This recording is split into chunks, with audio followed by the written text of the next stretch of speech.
Existe uma realidade que poucos no Ocidente conseguem enxergar. Enquanto grande parte do mundo mantém os olhos fixos nos feitos da NASA e da SpaceX, uma superpotência silenciosa vem construindo algo extraordinário acima de nossas cabeças. Estamos falando da China e de uma estação espacial que, segundo Elon Musk, pode ser a mais avançada já posta em órbita pela humanidade. Não se trata de especulação, é fato. O nome dela?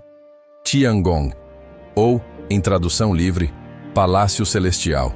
E o que a China conseguiu fazer lá em cima pode redefinir tudo o que sabemos sobre exploração espacial. Mas como chegamos até aqui? E o que exatamente torna essa estação tão especial? Tudo começou com uma porta fechada. Corria o ano de 2011. O Congresso dos Estados Unidos aprovou uma lei que proibia a NASA de usar seus recursos em qualquer tipo de cooperação bilateral com a China. A justificativa oficial? Segurança nacional e questões de direitos humanos. Mas nas entrelinhas, havia o medo de espionagem tecnológica, de que segredos fossem vazados, de que a China aprendesse rápido demais. A mensagem era clara. Vocês não são bem-vindos na Estação Espacial Internacional. A resposta da China foi ainda mais clara. Então construiremos a nossa própria. E foi exatamente isso que fizeram. 20 anos. Esse foi o intervalo entre o lançamento da ISS e o da Tiangong. Apenas 2 décadas separam essas duas estruturas no tempo. Tecnicamente, é um salto de um século. A Tiangong orbita a Terra entre 340 e 450 quilômetros, quase na mesma faixa da ISS. Mas foi toda feita por um único país, sem parceria, sem ajuda externa. Tudo desenvolvido pela Agência Espacial Tripulada da China, a CMSA. O coração da estação é o módulo central Tianhe, lançado em abril de 2021. Ele mede 16,6 metros de comprimento e pesa 22 toneladas métricas, quase 3 vezes mais pesado que os laboratórios espaciais experimentais anteriores da China.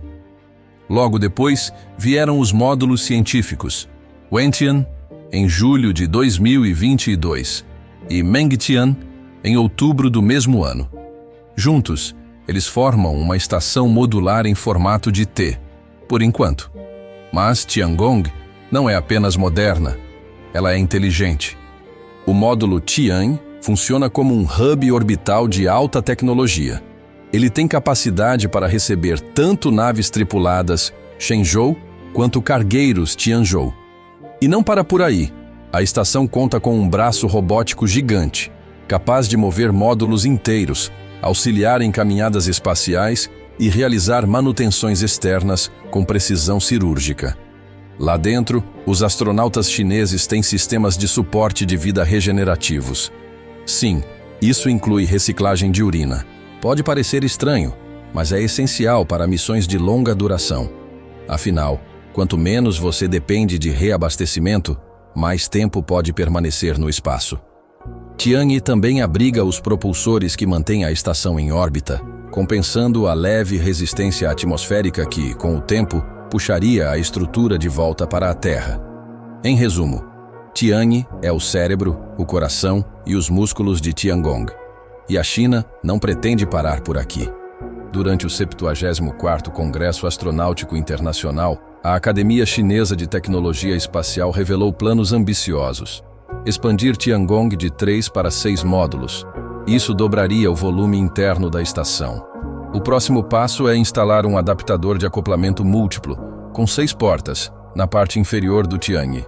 Esse novo componente permitirá que mais 3 módulos sejam conectados, transformando o atual formato em T em algo que os engenheiros já estão chamando de T-duplo, ou uma estrutura em cruz. Mais espaço significa mais ciência, mais experimentos, mais capacidade de hospedar tripulações maiores e realizar operações externas em escala ampliada. E tem mais. A China está desenvolvendo uma espaçonave tripulada reutilizável. Chamada de Mengzhou, essa nave modular pode transportar até 7 astronautas e tem 2 versões. Uma para a órbita baixa, destinada a viagens até Tiangong, e outra para o espaço profundo, projetada especificamente para missões lunares. A versão lunar pesa até 26 mil quilogramas e foi projetada para levar 3 astronautas até a órbita da Lua. Lá, ela se acoplará a um módulo de pouso lançado separadamente, permitindo que a tripulação desça à superfície lunar.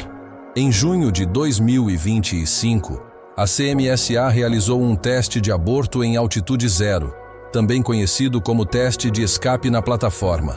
O objetivo? Verificar se os sistemas de segurança da Mengzhou funcionam caso algo dê errado logo no início do lançamento. O teste foi um sucesso completo. Ainda em 2025, está programado um teste de escape em voo, simulando uma emergência durante o momento de máxima pressão dinâmica, um dos instantes mais críticos de qualquer decolagem. A missão Crew 11 da NASA atracou na Estação Espacial Internacional às 2h26 da madrugada, horário do leste dos Estados Unidos, em um sábado recente. Menos de 15 horas após o lançamento a bordo de um Falcon 9 da SpaceX, saindo da costa espacial da Flórida, a cápsula usada?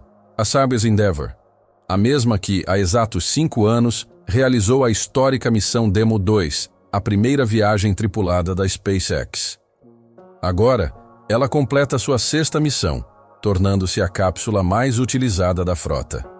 A tripulação da Crew 11 é liderada pela astronauta da NASA, Zena Cardman, em seu primeiro voo espacial.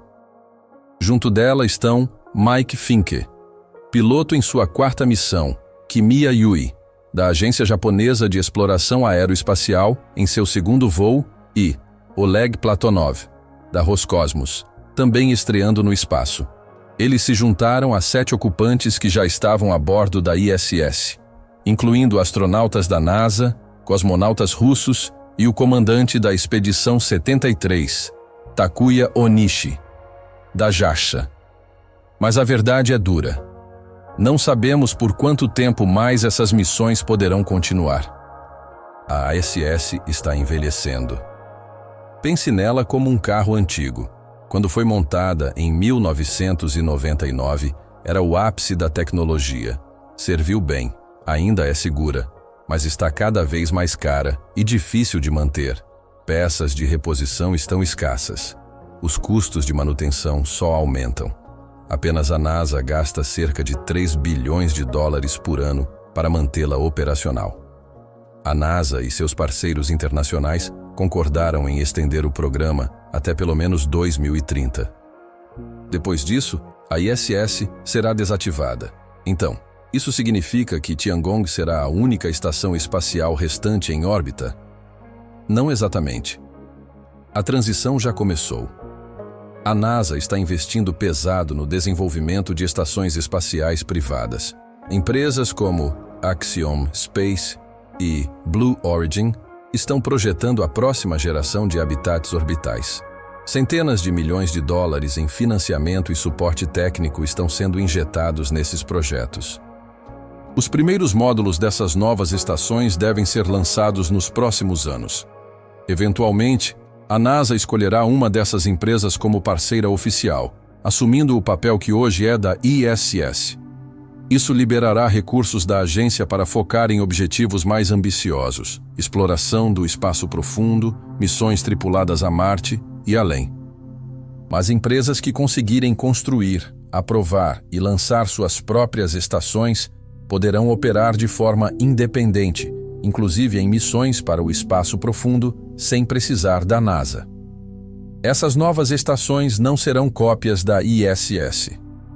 Elas herdarão muito da tecnologia desenvolvida ao longo das décadas, mas também trarão avanços significativos: layouts mais eficientes, módulos dimensionados de forma inteligente, infraestrutura adaptada às necessidades específicas de pesquisa. E o design importa. Se você já viu fotos do interior da ISS, deve ter notado cabos por todo lado, equipamentos presos em todas as direções. Parece caótico, mas há uma razão para isso. A ISS não foi originalmente projetada para acomodar muitos dos sistemas e experimentos que hospeda hoje.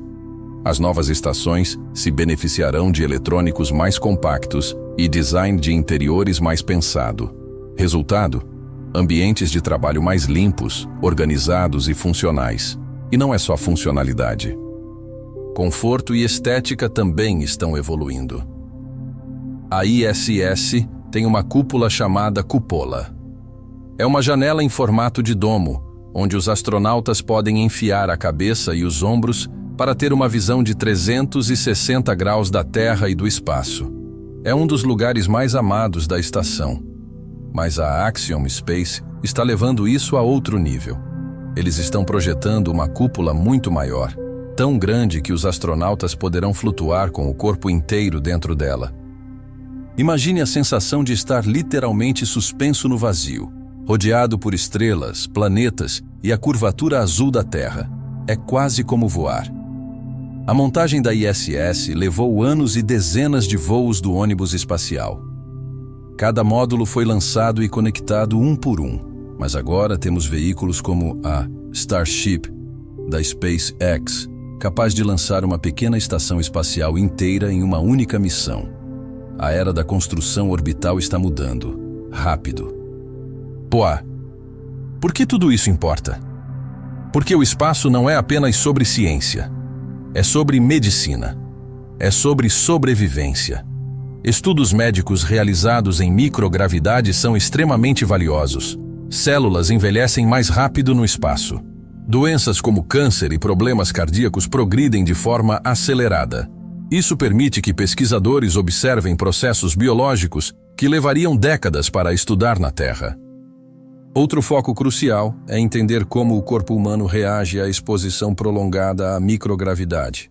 Essa pesquisa é vital para desenvolver contramedidas que permitam que astronautas permaneçam no espaço por longos períodos, essencial para missões futuras a Marte.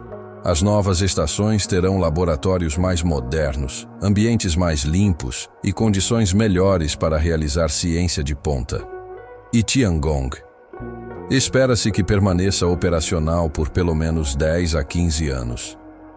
Tempo suficiente para consolidar a China como uma potência espacial de primeira linha. Tempo suficiente para realizar pesquisas que moldarão o futuro da exploração humana no cosmos. Tiangong não é apenas uma estação espacial. É uma declaração. É a prova de que quando uma porta se fecha, você pode construir sua própria casa e fazê-la melhor. A jornada da humanidade no espaço ainda está no começo da noite.